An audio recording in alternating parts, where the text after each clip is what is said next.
አሁን ከልቦ ለመሳቅ ይዘጋጁ። ጊዜው ያቧራው ጨሰ ቲያትር ነው። ዘወትር ዓርብ በ12 ሰዓት በዓለም ሲኒማ ቀጠሮን ያደርጉ። ወይ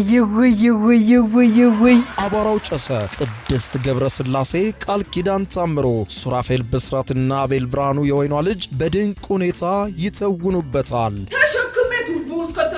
ከኔ ጋር ግን አንግባባም አይደል? ሳቅ እንደ ጥጥ ይፈተላል። በቃላት እያዋዛ በድርጊት ያስደምማል። አው ምስክር የለኝም። አቧራው ጨሰ ልብ አንጠልጣይ ኮሜዲ ቲያትር። ደራሲ ሱራፌል ብስራት፣ አዘጋጅ አቤል ሰለሞን። ዘወትር ዓርብ በ12 ሰዓት በዓለም ሲኒማ እንገናኝ። እናንተ ተወያዩ፣ እኛ እንውጣላቸው አይደል? ወዴት ነው የምትሄደው? አቧራው ጨሰ የዘመኑ ምርጥ ኮሜዲ ቲያትር።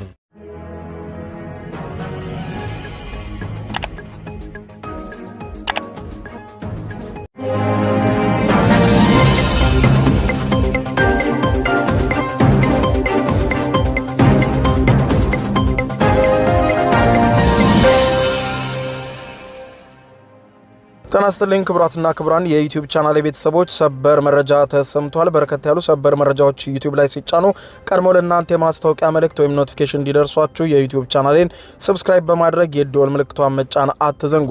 ወደ ሰበር መረጃው ስናቀና የአሜሪካ መገናኛ ብዙሃን ጉድ ያዙ ዘገባዎችን ይዘው ወጥተዋል። ይሄውም የአሜሪካው ፕሬዝዳንት ዶናልድ ጄ ትራምፕ ስምምነት አልፈርምም ያለቻቸውን ኢራን ስምምነቱን እንድትፈርም ለማግባባት የ300 ቢሊዮን የአሜሪካን ዶላር የኢንቨስትመንት ፈንድ በሚስጥር ለመስጠት መስማማታቸውን ጋዜጦች አጋልጠዋል።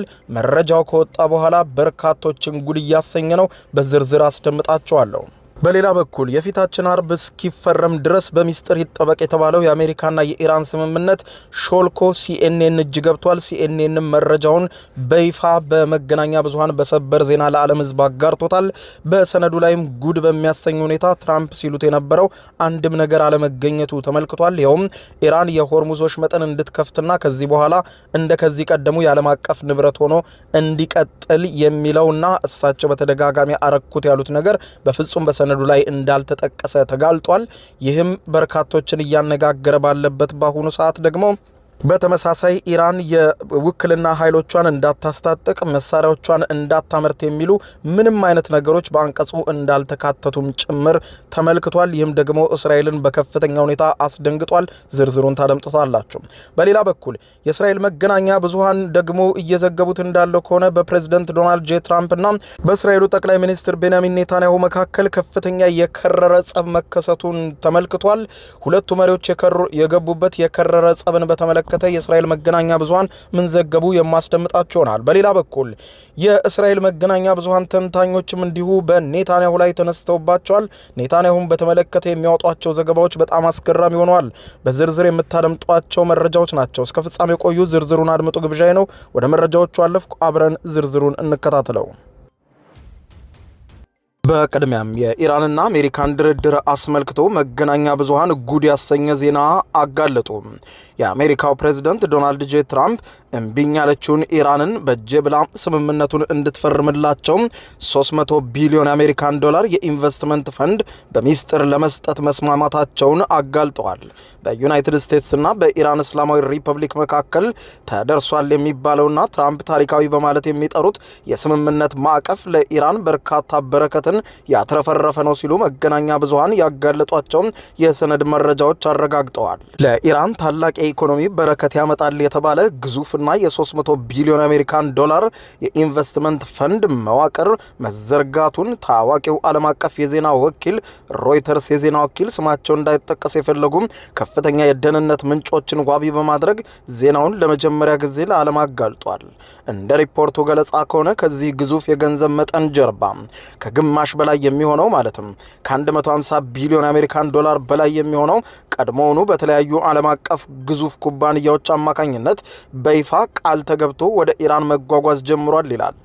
ይህ ፈንድ የተነደፈው ሁለቱም ወገኖች ጦርነቱን በዘላቂነት ለማቆም የሚያስችለውን የመጨረሻ ስምምነት ላይ ኢራን ሽብላን ለአሜሪካ ስምምነት እንድትፈርም ለማግባባት የቀረበ ነበረ ብለዋል።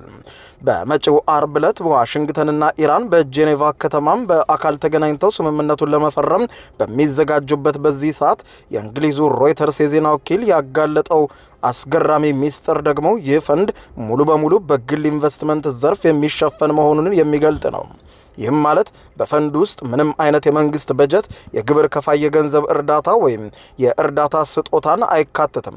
ፈንዱ የጦርነት ካሳን ወይም መልሶ ግንባታ ፕሮግራም ሳይሆን ንጹህ የንግድ ኢንቨስትመንት እንደ እጅ መንሻ ለኢራን የቀረበ ሲሆን በአሜሪካ በባህረ ሰላጤውና በአረብ ሀገራት እንዲሁም በእስያና በደቡብ አሜሪካ በአፍሪካም የሚገኙ ግዙፍ ኩባንያዎች በኢራን ውስጥ ገብተው የኢራንን ነዳጅ እንዲገዙ የሎጂስቲክስ የማምረቻ አቅም ኢንዱስትሪ እንዲያነቃቁና ለኢራን ተጨማሪ ድጋፎችን በገፍ እንዲያቀርቡ የሚያስችል ነው ብሎታል። የአሜሪካው ምክትል ፕሬዝዳንት ጄዲ ቫንስ በአሜሪካ መገናኛ ብዙሃን ላይ ቀርበው በሰጡት ቃል ለኢራን የ300 ቢሊዮን አሜሪካን ዶላር እንደሚሰጣት ገልጸው ነበረ። የዜና ድንጋጤን ከፈጠረ በኋላ በሌላኛው የአሜሪካ መገናኛ ብዙሃን ላይ ቀርበው ማስተባበያ ለመስጠት ተገደዋል።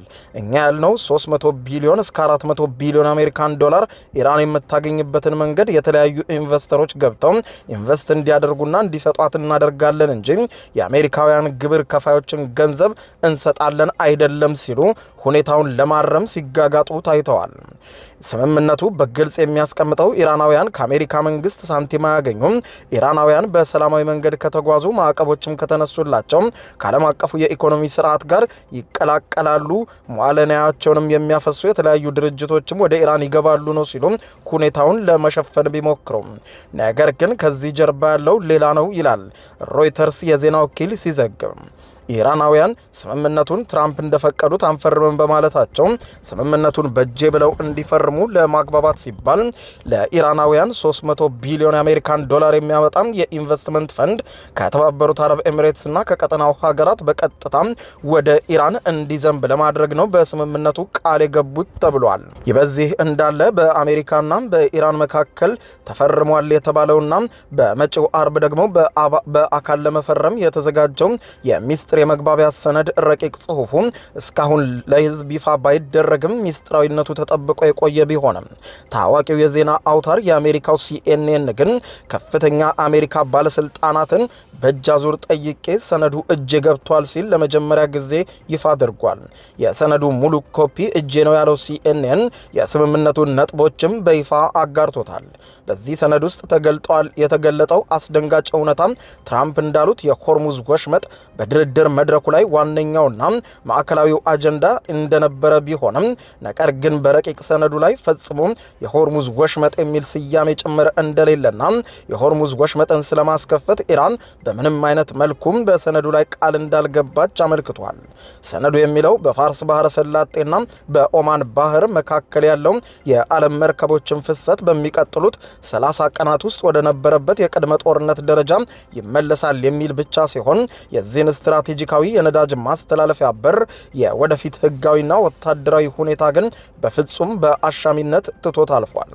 ሰነዱ የባህር ላይ ትራፊኩ ወደ ቀድሞ ደረጃ ይመለሳል የሚለውን በኢራን እስላማዊ ሪፐብሊክ በኩል ባለው ድርሻ የሚል ጥብቅ ሐረግ በመጠቀም ነው ያስቀመጠው።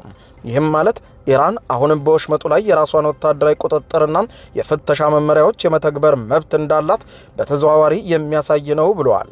አሜሪካም ወሽመጡን ለኢራን አሳልፈን አልሰጥም ብትልም ኢራን ግን ወሽመጡን መቆጣጠሯና የታሪፍ ክፍያዎችን መሰብሰቧን እንደምትቀጥል ሰነዱ ላይ ታትቷል። CNN አገኘሁት ያለው ሚስጥራዊ ሰነድ መሰረት በማድረግ በስምምነቱ ውስጥ የተካተቱንና የተገለሉትን ዋና ዋና ነጥቦች በዝርዝር አስቀምጧቸዋል። አንደኛው ሊባኖስን ጨምሮ በሁሉም የቀጠናው ግንባሮች ላይ የሚካሄደው ጦርነት በአስቸኳይና በቋሚነት እንዲያቆምና እስራኤልም ከያዘቻቸው የሊባኖስ አካባቢዎች ለቃ ነቅላ እንድትወጣ የሚያዝ ነው። ኢራን በፍጹም የኒውክሌር መሳሪያን ላለመታጠቅ የገባቸውን ጽኑ ቃል ኪዳን እንደምትቀጥል ሰነዱ የሚያመለክት ሲሆን አክሎም ዩናይትድ ስቴትስ በኢራን የነዳጅና የኃይል ወጪ ንግዶች ላይ የጣለችውን ማዕቀብ በአስቸኳይ ሙሉ በሙሉ ለማንሳት የሚያስችሉ ልዩ ሰነዶችን ወዲያውኑ ማውጣት የሚል ነው። አሜሪካም በኢራን ወደቦች ላይ የጣለቻቸውን የባህር ላይ እገዳዎችና ወታደራዊ ከበባዎችንም ስምምነቱ አርብ ዕለት እንደተፈረመ ወዲያውኑ ማንሳት የሚል ይሆናል። አሜሪካ ወደፊት በሂደት በኢራን ላይ የጣለቻቸውን ሁሉንም ማዕቀቦችን ሙሉ በሙሉ በአጭር ጊዜ ለመሰረዝ ቃል ትገባለች ይላል። በስምምነቱ ውስጥ እንዲካተቱ ተጠብቀው የነበሩና ከስምምነቱ የወጡት ጉዳዮች ደግሞ አንደኛው የኢራን የኒውክሌር መርሃ ግብር ጉዳይ ነው። የትራምፕ አስተዳደርና ባለስልጣናት ስምምነቱ የኢራንን የኒውክሌር መዋቅር ሙሉ በሙሉ የሚያፈርስ ይሆናል በማለት ትራምፕን ጨምሮ ባለስልጣናቱ በተደጋጋሚ ቢናገሩም በሰነዱ ላይ ግን የኢራን የዩራኒየም ማበልጸግና የኒውክሌር ቁሳቁስ እጣ ፈንታ ወደፊት ለሚደረጉት ድርድሮች የተገፋ ቢሆንም እስከዚያው ድረስ ግን ኢራን የወቅቱን የኒውክሌር ይዞታዋን እንዳለ ጠብቃ እንድትቆይ ተፈቅዶላታል ይላል። ሌላኛው የሚሳኤል አቅምና የውክልና ኃይሎች ናቸው። አሜሪካ አስቀድማ ብትናገርም ይህንን የውክልና ጦርነት የምታካሂድባቸውን ኃይሎች መርዳትና ማስታጠቁን አስቆማታለሁ ብትልም ይህ ግን በሰነዱ ላይ ፈጽሞ አልተጠቀሰም።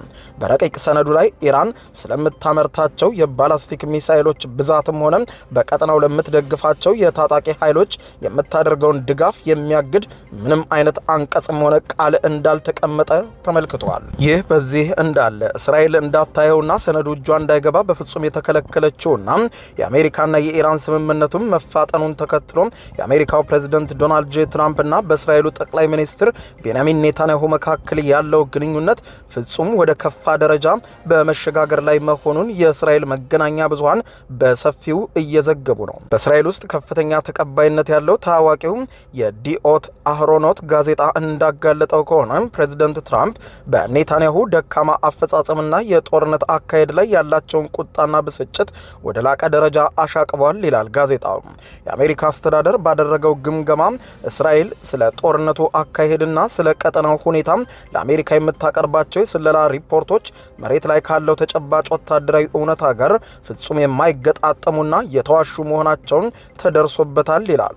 ትራምፕ ኔታንያሁን ጦርነቱን በሰላማዊ መንገድ ለመፍታትም ሆነ ዲፕሎማሲያዊ ስምምነት ለማድረግ ምንም አይነት ፍላጎት እንደሌላቸው በጽኑ ያምናሉ። እስራኤል አሜሪካ ከኢራን ጋር የደረሰችውን የስምምነት ረቂቅ ሰነድ ለማየት ያቀረበችው ይፋዊ ጥያቄ በትራምፕ በኩል ፍጹም ውድቅ መደረጉን የእስራኤሉ ቻናል 12 የዲፕሎማሲ ዘጋቢ ያሮን አብርሃም አረጋግጧል። ኔታንያሁም ባሳለፍነው ሰኞ ዕለት በሰጡት ቁጣ በተቀላቀለበት መግለጫ እኔ ራሴ የዚህን ስምምነት ዝርዝር መረጃዎችን በተጨባጭ አላውቅም፣ ጠይቄ ነበር፣ አልደረሰኝም ሲሉ አምነዋል። እስራኤል ይህንን ተከትሎ ለአሜሪካ በሰጠችው ይፋዊ ምላሽ ይህ በትራምፕ አስተዳደርና በኢራን መካከል የኔን ያገለልና የግል ውሳኔ በመሆኑ እስራኤል በዚህ ስምምነት ህግጋት በፍጹም አትገዛም፣ በሊባኖስ ያላትንም ወታደራዊ ሁኔታ ትቀጥላለች ብለዋል። ኔታንያሁ ባወጡት መግለጫ ይህ የስምምነት ውሳኔ የትራምፕ የግል ምርጫ ነው፣ እኛ የራሳችን ብሔራዊ ጥቅሞች አሉን፣ ወታደሮቻችን ከሊባኖስ በፍጹም አይወጡም፣ ከኢራን ጋር ያለን ፍልሚያም ገና አላበቃም ሲሉ ዝተዋል። የኢራን ወታደራዊ ምንጮች እንደገለጹት ይህ ስምምነት ይፋ ከተደረገበት ባለፉት 2 ቀናት ውስጥ ብቻ የእስራኤል ጦር በደቡባዊ ሊባኖስ የተደረገውን የተኩስ አቁም 84 ጊዜ በተከታታይ የጣሰ መሆኑን ገልጸው በሊባኖስ ንጹሃን ዜጎች ላይ ታላላቅ ጭፍጨፋዎችን ፈጽሟል ሲሉም ከሰዋል። ባሳለፍነው ማክሰኞም ከሰዓት በኋላ ብቻ የእስራኤል ድሮኖች በደቡባዊ ሊባኖስ የምትገኝ ሜፋዱን የተሰኘች ከተማን 4 ጊዜ በከባድ ፈንጂ ደብድበዋል። እስራኤል በሊባኖስ የምታደርገውን ፈንጂ ድብደባ እስከቀጠለች ድረስ በፍጹም ስምምነቱን አልፈራረምም ያለች ኢራን ተደጋጋሚ የእስራኤል ጥቃት በሊባኖስ ላይ መሰንዘሩን ተከትሎ ከስምምነቱ ወጥታም በእስራኤል ላይ ከፍተኛ ጥቃት ለመሰንዘር እየዛተች እንደምትገኝ ተዘግቧል። ዛሬ ብቻ እስራኤል በሊባኖስ ላይ ከፍተኛ የሆነ የፈንጂ ማጥቃት ዘመቻ ወስዳለች። ፕሬዝዳንት ዶናልድ ጄ ትራምፕ በፈረንሳይ እየተካሄደ በሚገኘው የጂ7 ጉባኤ ላይ ለጋዜጠኞች በሰጡት ይፋዊ ቃል በእስራኤልና በኔታንያሁ ላይ ታሪካዊና እጅግ ከፍተኛ የሆነ ቁጣ የተቀላቀለበትን ቃል ሰንዝረዋል። ያለ ዩናይትድ ስቴትስ ገዛ እስራኤል የምትባል ሀገር በምድር ላይ በፍጹም አትኖርም ነበር። ያለኔ መኖር እስራኤል አትኖርም ነበር። በኔ ምትክ ሌላ መሪ ቢሆን ኖሮ እስካሁን እስራኤል ጠፍታ ነበር።